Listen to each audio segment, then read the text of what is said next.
Bonjour à tous, bienvenue pour cette mise au point de début octobre. Avant de commencer, j'aimerais rapidement revenir sur Utip.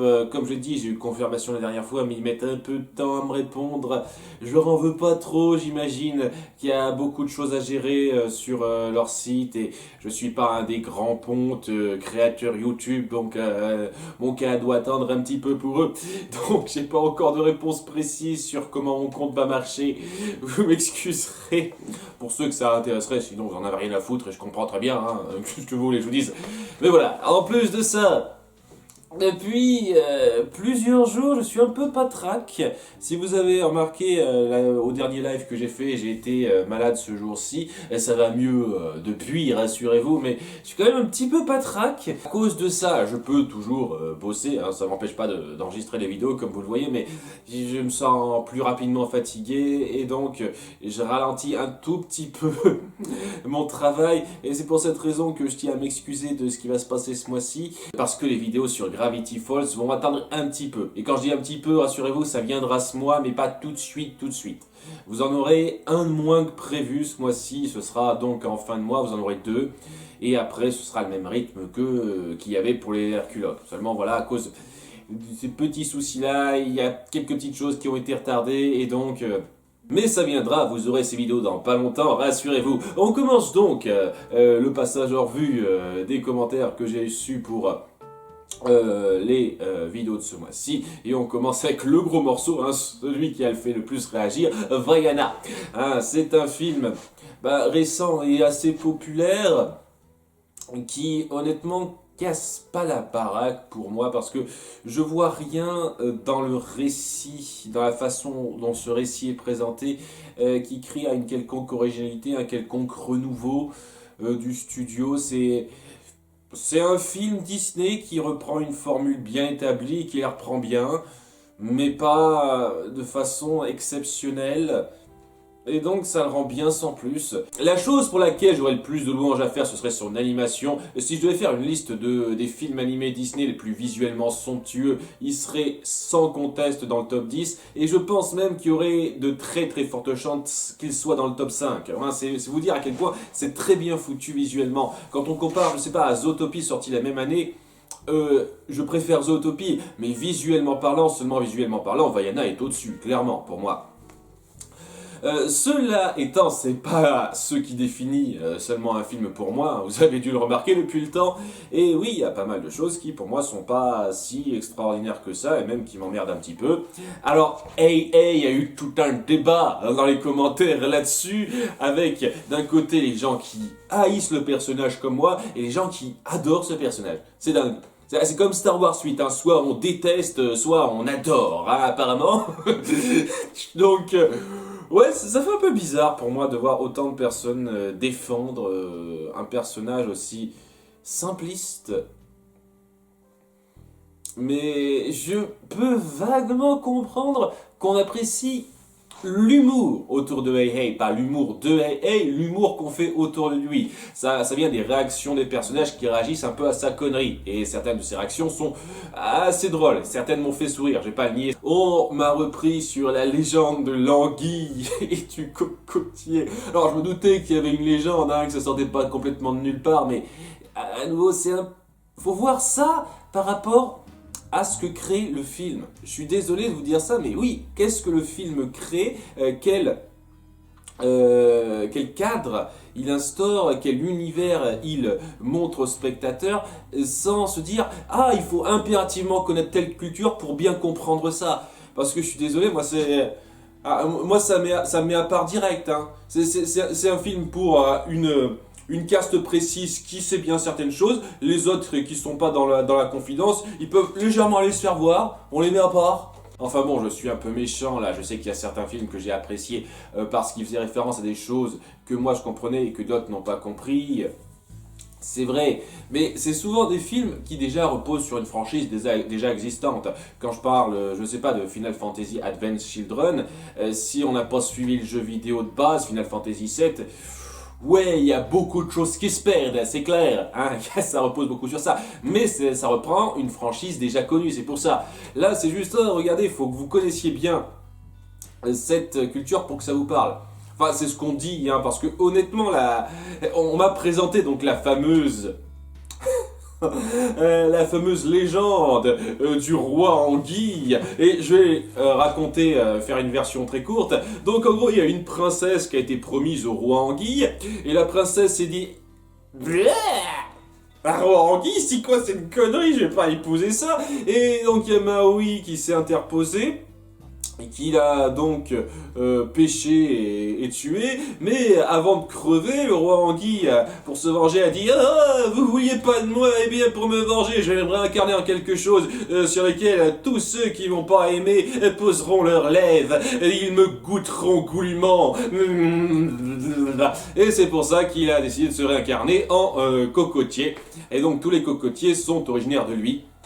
Et apparemment, ça dérange absolument aucun Polynésien de goûter ce qui était autrefois une anguille, qui était autrefois un roi animal lubrique qui voulait se taper une femme humaine. Hein. Ça les dérange pas de goûter ça. À moins qu'ils le sachent pas, je ne sais pas. Mais, ouais, alors c'est intéressant, hein, j'ai vu largement pire en termes de psychologie dans la mythologie grecque, mais ouais, je vois pas du tout en quoi ça justifie particulièrement le bien fondé de cette scène rapide de Maui, parce que la façon dont il le présente, on dirait juste, tiens, j'ai pris une anguille, je l'ai enterrée, magie, j'ai créé un cocotier. Ça vient de moi, les cocotiers. Alors qu'en fait, il y est pour rien, techniquement, Maui. Il n'avait pas du tout prévu que le roi anguille se transformera en cocotier. Et techniquement, la façon dont c'est présenté, ils essayent de montrer ça un peu comme une mauvaise chose dans la légende. Mais dans le film, ils disent que c'est une bonne chose. Ah, c'est grâce à Maui qu'on a eu nos noix de coco chéries adorées.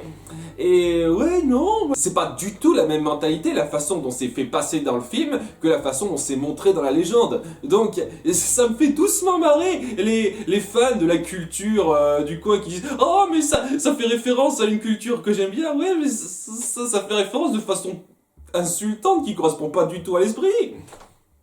Je veux dire, il y a énormément de personnes, enfin j'ai vu beaucoup de personnes qui disent avoir du mal avec le film Hercule parce que ça reprend de façon beaucoup trop légère et un peu insultante les mythologies grecques. Et là vous dites, ah, ça montre juste des trucs qui rappellent vaguement les mythes de la culture que j'aime bien, et vous dites c'est super. C'est pas un bon argument pour moi, non, clairement pas. Donc ouais, ça reste tout aussi con pour moi. Ce passage-là, hein, c'est un micro-passage de 5 secondes, hein, c'est pas non plus quelque chose d'horrible, mais étant donné qu'on m'a repris sur ça, et qu'il y a une personne qui se l'est un peu pété en disant « Oui, moi j'y vois de l'intérêt parce que je m'intéresse à une culture quand même ». Sous-entendu, hein, quand on ne s'intéresse pas à cette culture, on est un peu en dessous de moi, hein, pour juger ce film. Je dis ouais, hein, si c'est pour se sentir pousser des ailes parce qu'on fait cette référence moisie qui correspond pas du tout à la mentalité du conte de base, je me dis ouais, hein, vous la pétez pas, hein, c'est une référence rapide qui a pas du tout été plus réfléchie que ça. Hein. Donc c'est bon, hein, je me suis pris aux fans du film, je suis bien content. Ensuite, Milo-sur-Mars, j'ai eu aucun commentaire qui m'a particulièrement interpellé, hein, c'est pas un film qui a beaucoup marqué, faut dire ce qui est, il a vite été oublié, et la quasi-totalité des gens seront d'accord pour dire qu'il est pas fameux. Passe suivant, donc on a Kim Possible, la série et le film. Alors, quand j'ai fait le début de ma critique de la série Kim Possible, bon, déjà j'avais un peu peur parce que j'avoue que j'ai davantage appuyé les défauts que les qualités. Et il faut bien garder en tête que c'est pas gravissime qu'il n'y ait pas de grands scénarios dans la série. C'est assumé même.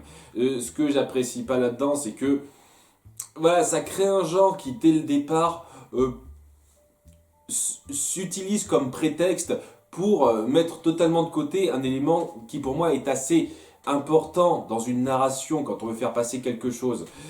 Mais voilà, une fois qu'on prend ça en compte, qu'on se dit ok, il faut pas trop donner d'importance au scénario, il y a énormément de choses à apprécier, que ce soit les scènes d'action qui sont super fun et les dialogues qui sont aux petits oignons à de nombreux moments, hein, vraiment, hein, tout ça porté par de très bons personnages, enfin en grande partie, donc Voilà, hein, c'est pas gravissime qu'il n'y ait pas de scénario poussé. Mais oui, il y a quand même ce petit souci-là qui fait que ce sera pas une des plus grandes séries qui soit pour moi, parce que ça part du principe que le scénario, c'est pas ce qu'il y a de plus important. Hein. On accepte pas mal de choses un peu facilement. Voilà. Ça reste une bonne série que j'ai vraiment pris plaisir à voir il y a un certain temps. Quand je me la suis revue pour préparer cette vidéo, c'était un plaisir de revoir ça. Enfin bon, lorsque j'ai commencé ma vidéo, j'ai fait une petite parenthèse sur Totally Spice qui me rappelait vaguement, Kim Possible, vaguement qu'on soit bien d'accord, dans sa présentation, il y avait un côté assez dynamique, une influence très palpable d'un concept déjà vu avant. Il y avait un parallèle assez facile à faire et énormément de gens ont dit ah, Totally Spice c'est de la merde. J'ai eu beaucoup de commentaires comme ça. Oui, Kim Possible est largement supérieur, je suis d'accord, hein, Kim Possible est supérieur à Totally Spice, totalement d'accord. Après, pour donner mon avis rapide sur Totally Spice que j'ai pas vu entièrement, j'ai juste vu pas mal d'épisodes, hein, plusieurs dizaines d'épisodes, mais j'ai pas vu toute la série. C'est pas une série qui cherche à aller très loin, et un peu dans le sens de Kim Possible, de façon beaucoup moins efficace, ça se fiche un petit peu de ces scénarios, juste pour amener des situations assez cocasses en termes de dialogue et d'action. Voilà, il y a de l'action sympathique, et des dialogues qui sont tac au tac et cocasses une bonne partie du temps. Après, je reconnais que les personnages sont moins intéressants, peut-être un peu trop stéréotypés dans leur genre, là où Kim Possible et Romain Trépide sont un peu plus que des stéréotypes. Voilà, là, les trois filles principales, Totally Spice, c'est vraiment des stéréotypes de leur genre. Hein. Sauf peut-être Alex, j'avoue que c'est ma préférée celle-là. Et enfin, on m'a demandé mon avis rapide sur ce que je pensais du film live qui allait bientôt sortir sur Disney Channel. Je m'en tape. Je vois pas l'intérêt de faire un film live sur Kim Possible. Si vous voulez, hein, si vous voulez tout faire en remake live, si ça vous chante, mais je m'en tape. Je vais pas regarder ça, tout comme je vais pas regarder les remakes live action des classiques Disney. J'en ai rien à branler que vous exploitiez de façon aussi basse et mercantile des propriétés qui ont marché juste parce que vous commencez à manquer d'idées. Je vous emmerde. Voilà, je vais pas voir ce film et je m'en fous de son existence. Voilà, c'est dit, c'est fait. J'aimerais rapidement revenir sur le fait que deux personnes m'ont repris sur un gag que j'ai fait autour de Kim Possible et d'un monstre tentaculaire en disant ouais, il y a forcément du hentai dessus, en disant oh mon dieu, mais qu'est-ce que tu racontes, elle a 14 ans, sois un peu décent. Vous avez suivi ce que j'ai fait depuis le début, les gars? Déjà, elle a pas 14 ans dans ce film, elle a 15 ans. Hein, parce que c'est dans le film animé que j'ai fait ça. Et sérieusement, les gars, j'ai fait des gags plus dégueulasses avec Dumbo et avec Mowgli et Shanti. Et c'est ça qui vous fait sauter au plafond. Et il faut bien vous dire que il existe du hentai sur Kim Possible, et pas qu'un peu. Hein. Et c'est vraiment loin d'être le pire qui soit, parce qu'on sent quand même qu'elle a bien fini sa puberté dans la série. Donc... Je sais que ça peut paraître un peu moyen hein, d'un point de vue éthique, mais on a fait bien pire et sérieusement, ça fait vachement bizarre d'entendre des gens s'outrer de ça. Si vous êtes outrés par ce genre de gag, vous êtes vraiment pas fait pour Internet, les gars. Et puis sincèrement, c'est le genre de gag qui va sans dire presque. Il y a une fille, un monstre tentaculaire... tu rajoutes Ayamete Kudasai dans ta tête en audio facilement, hein. Je dis ça, je dis rien, mais je pense pas être le seul à m'être dit ça quand j'ai vu cette scène, quand même. Il reste Fievel et le Nouveau Monde qui n'est pas encore sorti sur ma chaîne au moment où je publie cette vidéo, donc je peux pas vraiment réagir aux commentaires là-dessus. Sinon que... Oui, j'ai dit à un moment donné que c'était genre mon deuxième film Don Blues préféré, et je reconnais que à l'époque, c'est ce que je pensais. Mais voilà, je me suis pas revu depuis un bon gros moment. J'ai dû le voir pour la dernière fois en début d'adolescence avant de faire ma critique. Et donc j'ai dû en garder un souvenir un peu trop idéalisé. Et oui, maintenant que je me le regarde, c'est beaucoup trop puéril par moment pour aller plus loin que pas mal pour moi. Sincèrement, je pense que on aurait pu beaucoup mieux gérer l'histoire sans mélanger de façon si grossière pour moi le côté enfant qui doit retrouver ses parents et un méchant régime tyrannique de chats qu'il faut détrôner. Il aurait fallu mettre l'un de ces deux en arrière-plan, de préférence le méchant régime tyrannique de chat, et mettre ça en arrière-plan et vraiment se centrer de façon claire et constante sur le fait que Fievel veut retrouver ses parents et sa famille. Et je pense que si on avait fait ça, si on avait vraiment mis les chats en arrière-plan, ça aurait été, je pense, beaucoup plus prenant et poignant si ça avait été mieux réussi personnellement. Cela étant, s'il y a d'autres commentaires qui m'interpellent, je verrai ça pour la mise au point du mois prochain. Quoi qu'il en soit, on va parler de deux sujets aujourd'hui sur lesquels j'avais envie de parler depuis un petit moment. Le premier, il m'a été un petit peu inspiré par un commentaire que j'ai lu également sur ma critique de Vaiana par rapport à l'océan. Lorsque on m'a dit ouais c'est vrai que quand on y réfléchit l'océan aurait pu tout faire, mais bon quand même ça m'embête un petit peu que vous essayiez de chercher à chaque fois une logique derrière toutes les choses. Vous pouvez pas laisser travailler votre suspension de l'incrédulité quand même. On perd ça maintenant, on peut plus profiter d'un bon conte de fées. Alors c'est intéressant ce point de vue-là parce que la suspension de l'incrédulité, c'est une notion que je trouve assez intéressante à analyser parce que on a souvent cette tendance à se dire que ça devrait être quelque chose que tout le monde devrait partager. La suspension consentie de l'incrédulité, comme le nom complet l'indique, c'est un consentement du spectateur à vouloir ouvrir sa crédulité, vouloir être plus crédule envers le film de façon ouverte afin de mieux en profiter. Et donc il y a beaucoup de choses qu'on arrive à accepter qui, si on devait être logique à 100%, c'est-à-dire on devait tout minutieusement analyser, on se dirait mais c'est pas très logique ça va pas, il y a un petit problème. Et tout le monde le fait, moi le premier, hein.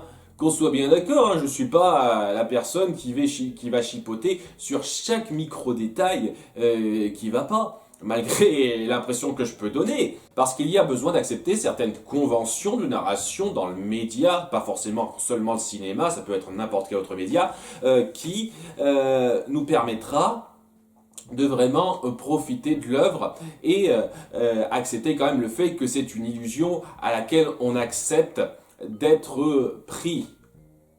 Et c'est quelque chose d'assez important ça, et on le fait qu'on y pense ou non en regardant tout type de film. Les comédies musicales par exemple, où la plupart des spectateurs acceptent sans problème le fait que comme par hasard, quand nos personnages se lancent dans un numéro musical qui leur parle seulement à eux, tout le monde se dise allez on les suit, il y a une musique qui va derrière.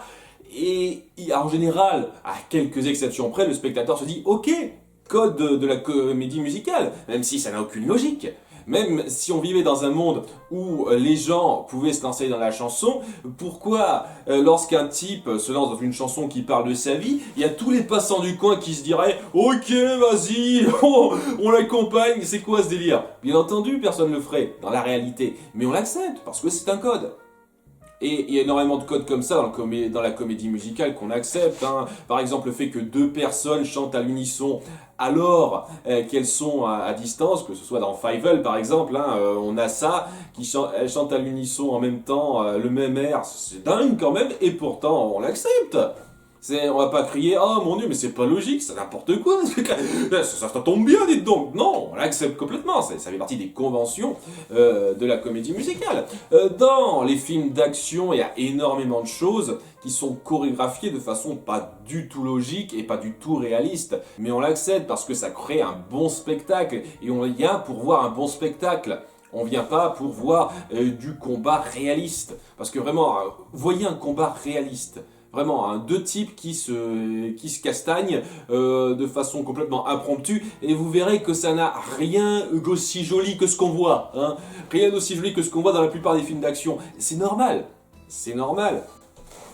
Et je pourrais parler aussi d'autres exemples, comme par exemple on est dans un film d'époque, et tous les personnages qui sont censés être pauvres, des paysans, etc. On est dans Super Blanche qui vont très bien. alors qu'il devrait être beaucoup, beaucoup plus sale que ça. Ça fait partie des petits détails qu'on accepte totalement, la plupart du temps.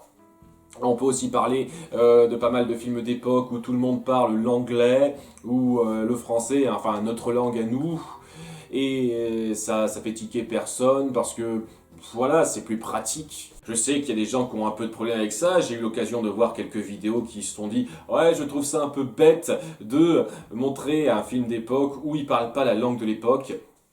Et ça les sort un peu du lot, je peux comprendre ça, mais énormément de gens acceptent ça et se disent juste, bah en fait ils parlent leur langue, mais étant donné que c'est plus pratique pour nous de suivre ça, voilà, on accepte qu'ils parlent notre langue comme s'ils parlaient leur langue, voilà, pas de problème. Il y a... c'est le truc.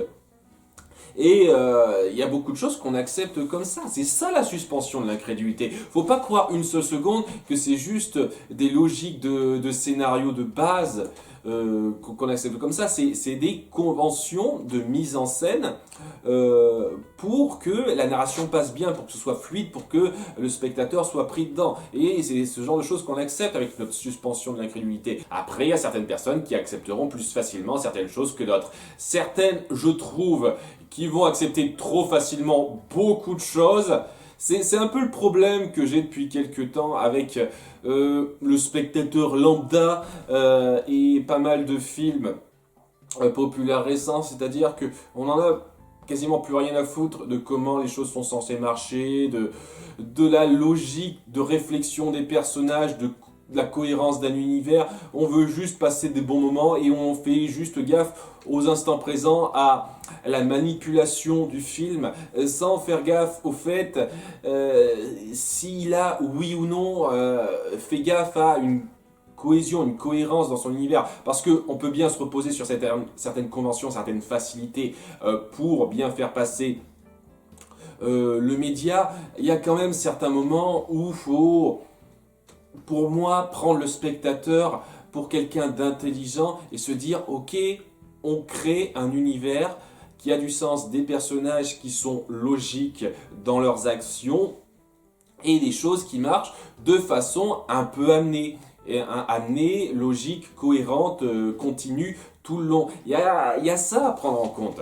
Et c'est le genre de choses qui m'a fait grandement tiquer quand j'ai fait la critique de la série Once Upon a Time, surtout les dernières saisons, où on balançait du truc magique n'importe comment, parce que voilà, la magie, il y a de la magie dans ce coin-là, donc truc magique, truc magique, truc magique. Des fois, ça marche plus du tout de la même façon que ça marchait avant, alors que c'est censé être la même chose, mais merde, parce que c'est magique. Voilà, ce genre de conneries qui me gavent, et qui apparemment ne gênent pas une certaine forme de public, parce qu'ils laissent leur cerveau au vestiaire presque, et veulent juste profiter de ce que l'épisode veut faire passer, sans se soucier de ce que l'épisode n'a pas réfléchi à faire. Et c'est pour moi quelque chose d'important. C'est bien de vouloir faire passer des émotions, de vouloir faire passer des scènes, des grands moments, etc.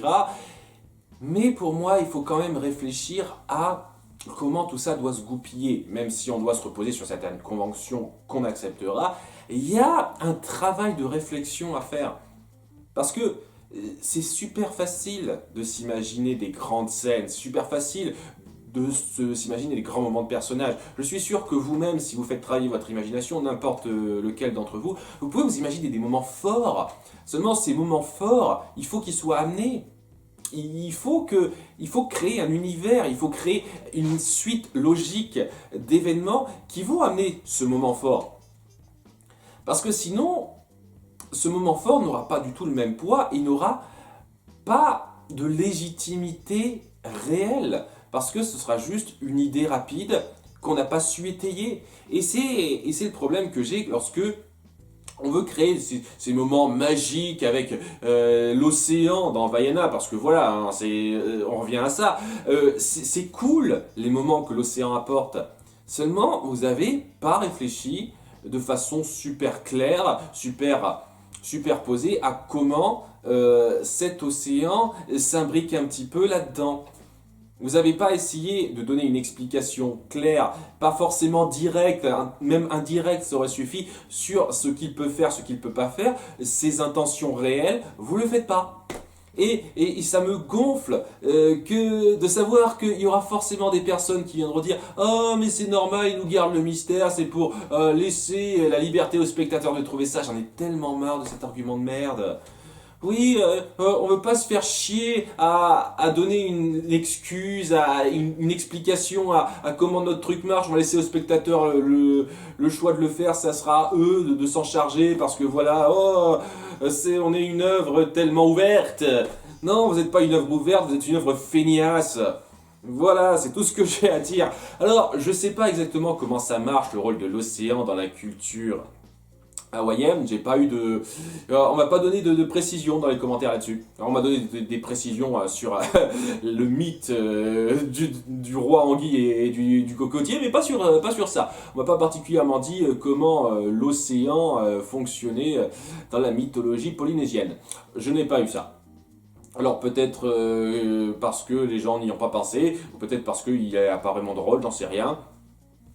Mais même si c'était le cas, même s'il existait quelque chose de logique dans son rôle dans la mythologie, au sein du film, ce n'est pas bien amené, ce n'est pas expliqué de façon claire à un moment ou à un autre, et c'est un problème. Ça casse pas tout, nous sommes d'accord, ce n'est qu'un gros détail, sinon j'aurais pas mis 13 sur 20 au film, mais c'est un détail qui me gêne et je vais pas partir sur le coup de suspension de la crédulité pour justifier ça, parce que c'est du foutage de gueule.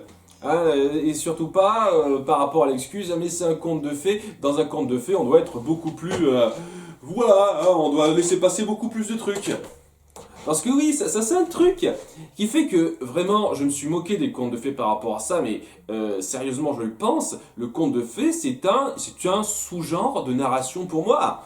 Sous-genre de narration parce que ça part vraiment du principe que on doit s'ouvrir au fait qu'on laisse tomber énormément de formes de logique et de cohérence et d'explication de façon à ce qu'on puisse entrer dans l'histoire.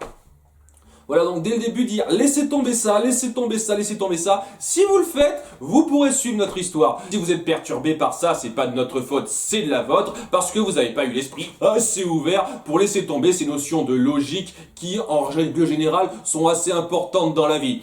Non, c'est de votre faute, c'est pas de la nôtre. Voilà, il y a beaucoup de genres qui me posent ce petit problème-là, dont j'ai déjà parlé, donc le genre conte de fées, mais il y a aussi le genre, par exemple, de la comédie déjantée dont j'ai parlé, où ils se disent ok, on doit faire absolument de l'humour tac au tac tout le temps, et donc il y a cette espèce de concept d'intrigue sensée, logique, cohérente, qui peut nous gêner un petit peu parce que ça aide pas forcément des fois à faire de la blague tout le temps. Donc on va dire, des fois cette cohérence du scénario, on va la plier à notre bonne volonté, et ça veut pas dire qu'il y a aucune comédie déjantée que j'apprécie pas. J'aime beaucoup Cusco par exemple, ça tombe dans cette catégorie-là. J'adore Excel Saga, ça tombe dans cette catégorie-là. Mais il y aura toujours ce petit problème pour moi de dire ok, dans ma tête, vous voulez clairement que je laisse tomber l'idée la notion d'univers cohérent et de scénario logique. Et j'arrive à le faire. Qu'on se comprenne bien, j'arrive à le faire, j'arrive à laisser tomber ces notions-là quand je regarde des comédies déjantées qui me plaisent. Mais j'ai clairement conscience après coup que j'ai dû laisser tomber ces notions-là. Que j'ai dû forcer ma suspension de l'incrédulité d'aller aller plus loin que je ne voudrais qu'elle aille pour pouvoir apprécier ça. Donc, un problème pour moi. C'est un petit problème, je vous le cache pas, et c'est pour ça que ce sont des sous-genres pour moi, pas des genres qui sont mauvais, mais des genres qui seront toujours inférieurs à ceux qui, eux, prennent tout en compte. Pas grand chose de plus à dire là-dessus, on va parler du dernier point sur lequel je vais essayer de pas trop m'étendre parce qu'il n'y a pas grand chose à développer là-dessus.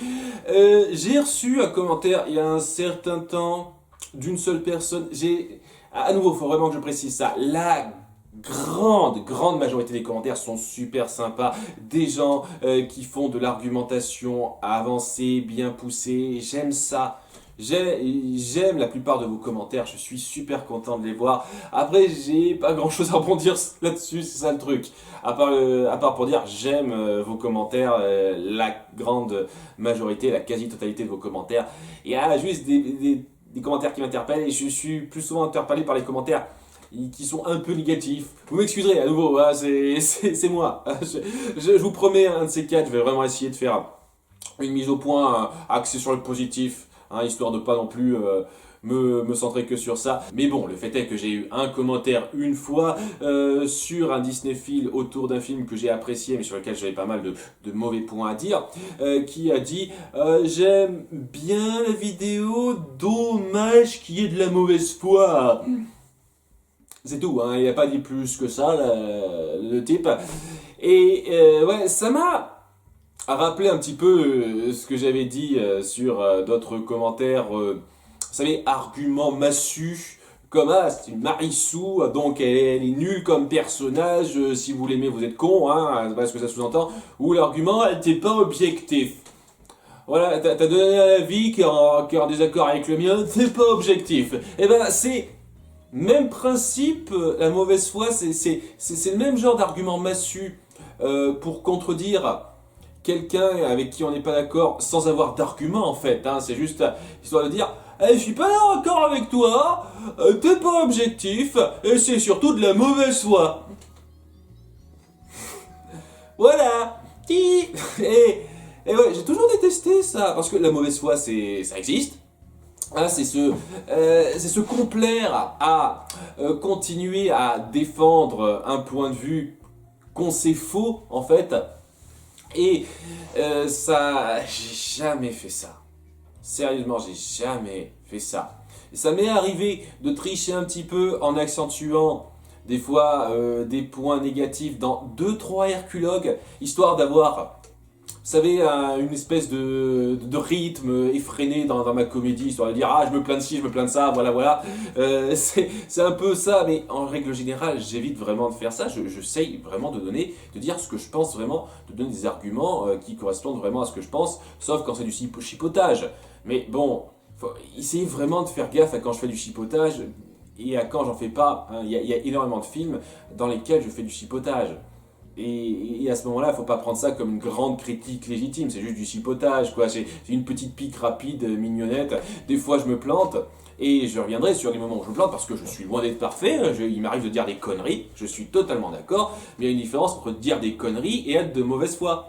Complètement. Par exemple, Nostalgia Critique a fait une critique de films que j'ai apprécié. Je vais parler duquel? Allez, je vais parler de celui que j'ai le plus apprécié du lot, Scooby-Doo 2.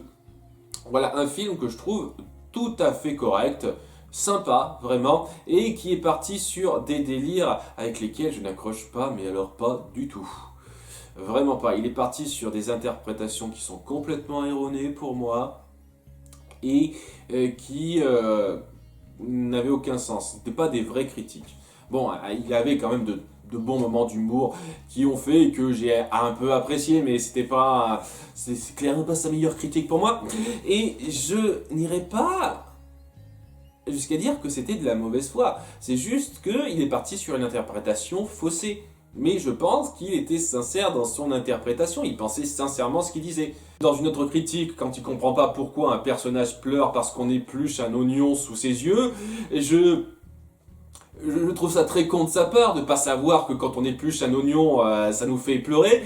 Mais voilà, il est parti sur tout un délire là-dessus, et je pense pas que ce soit de la mauvaise foi, c'est juste une mauvaise information, une chose qu'il savait pas. Un gros problème de sa part et de toutes les personnes qui ont participé, parce qu'en plus c'était une collaboration quand même cette critique-là, mais ouais, il y avait...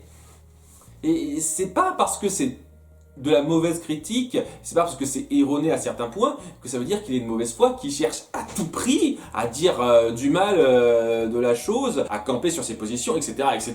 Il a juste dit une bêtise. Et il en a dit des bêtises dans ses vidéos, tout comme moi, ça m'est arrivé d'en dire des bêtises, de me planter parce que j'avais pas compris telle ou telle chose, parce que j'avais mal interprété certains points. C'est normal, on est humain.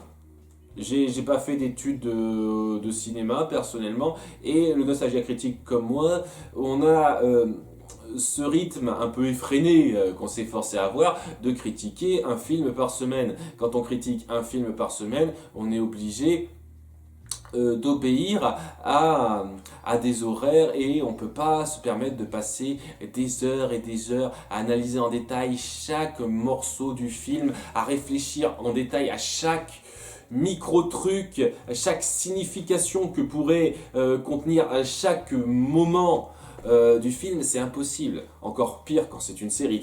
Donc oui, ça nous arrive de fléchir, de faire des erreurs, c'est normal. Est-ce que c'est de la mauvaise foi? Non, c'est juste de la maladresse, des erreurs de personnes qui ne comprennent pas, qui n'ont pas tout compris, qui se sont trompées, tout simplement. Et, et je sais pas, la mauvaise foi, c'est une façon très dédaigneuse de dire que non seulement la personne se trompe, mais en plus, elle le fait exprès pour faire chier, quoi. C'est ça.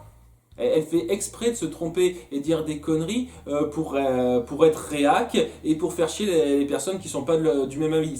C'est comme ça que je l'interprète, hein. Et honnêtement, quand on voit la définition de la mauvaise foi, c'est un peu comme ça qu'on est censé le prendre, hein. Quand quelqu'un vous accuse d'être de mauvaise foi, ça revient à dire ouais, tu fais exprès de trouver des trucs à redire qui sont faux juste pour te faire mousser. C'est ça. Et c'est juste que non, dans ma tête, ces trucs sont vrais. Cela étant, c'est quand je me trompe. Et ça m'arrive de me tromper, comme je l'ai dit, il m'est arrivé de dire des conneries. Mais le truc avec la mauvaise foi, enfin l'argument de la mauvaise foi, c'est que souvent les personnes qui le disent s'emmerdent pas à aller plus loin. Dire ah, c'est de la mauvaise foi.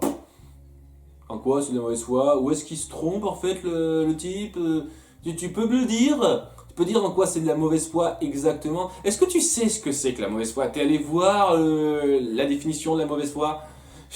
Je sais pas, quand on m'accuse d'être de mauvaise foi sur quelque chose, quand on me dit que je suis trop objectif, que je suis pas assez objectif sur une vidéo, j'aimerais beaucoup, à un moment donné, qu'on me dise en quoi, qu'on développe, vous savez, même si pour moi ce sont des arguments débiles, parce que c'est juste l'argument massu de l'abruti qui a aucun argument, à la base en fait, hein, c'est juste « Oh, j'aime pas ce qu'il a dit, je vais juste dire qu'il est de mauvaise foi !»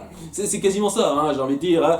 Et si quelqu'un pense sincèrement que je suis de mauvaise foi ou que je suis pas fait objectif, sachant que je n'ai jamais revendiqué d'être objectif sur une vidéo, et j'aimerais beaucoup qu'à un moment donné, il développe, qu'il me pointe les moments où pour lui je suis pas assez objectif, à son goût, hein, sachant que je serai jamais objectif, je suis subjectif dans mes critiques, je le dis tout de suite, et à quel moment je suis de mauvaise foi? À quel moment je te donne l'impression de me forcer à trouver des mauvaises choses à redire pour te faire chier? Parce que c'est pas du tout ce que je fais. En fait, je vais même dire une chose, j'essaye le plus possible de faire gaffe à pas me planter dans les critiques que je fais. Et bien entendu, ça marche pas tout le temps, hein. On l'a vu à quelques reprises, hein. Vous pouvez pointer les moments où je me suis planté, hein. C'est pas impossible qu'un de ces quatre, je fasse une petite liste des moments où je me suis planté dans mes critiques. Mais il y a à quelques reprises des moments où je me suis planté dans mon interprétation, dans ma critique, et où j'ai dû remanier le texte à la dernière minute, genre lors du montage, parce que je me suis revu le film une troisième fois en voyant le montage. Je me suis dit, ah merde, en fait, maintenant que je vois ça, ce que j'avais écrit, c'est pas génial, en fait, ça colle pas trop. En fait, c'est n'importe quoi. Comme à un moment donné dans la critique d'Atlantide 2, j'avais fait tout un laïus par rapport au Kraken, parce que j'avais l'impression qu'ils insinuaient que le Kraken avait été créé par les Atlantes, alors que ça correspondait à que dalle, hein, en termes de logique de l'histoire avec un grand H. Mais en fait, non, ça a été inspiré. Voilà, c'est ça qu'ils veulent dire. Et donc, dans l'absolu, ça colle vaguement. Donc ouais, le petit laïus que j'avais fait, en fait, n'était pas très intelligent, donc je l'ai viré. Il y a d'autres cas comme ça. Il y a un moment donné, j'avais fait toute une pique contre un passage de Milo sur Mars, justement, parce que ça semblait être stupide, mais en m'étant revu le film lors du montage, enfin, rapidement, je me suis rendu compte qu'en fait, oui, il y avait un passage qui justifiait parfaitement ça. Donc c'était très con de faire cette critique-là. Et il y en a eu d'autres. J'essaye sincèrement de faire gaffe et d'être précis et de pas raconter des conneries juste pour le plaisir de me plaindre d'un film.